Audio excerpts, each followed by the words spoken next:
Hello friends, آج کی کہانی کا عنوان ہے کوے کا بچہ اس کی نظر میں سب سے اچھا۔ تو دوستو، کہا جاتا ہے کہ کسی راجا کی کوئی اولاد نہ تھی۔ بادشاہ تو کسی نہ کسی طرح دربار اور سلطنت کے کاموں میں خود کو مصروف رکھنے کی کوشش کرتا، مگر رانی کو دن رات اولاد کا غم کھائے جا رہا تھا۔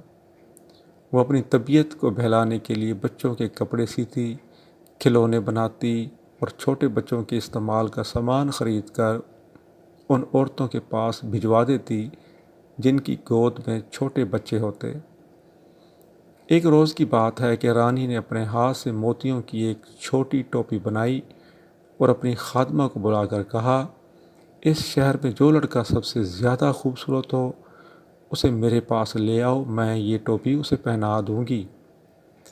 خادمہ تھوڑی دیر کے بعد اپنے بدصورت لڑکے کو لے آئی اور رانی سے آ کر کہنے لگی، اس سے خوبصورت لڑکا میری نظر میں شہر بھر میں نہیں۔ رانی نے مسکرا کر بس اتنا کہا، سچ ہے، کوے کا بچہ اس کی نظر میں سب سے اچھا۔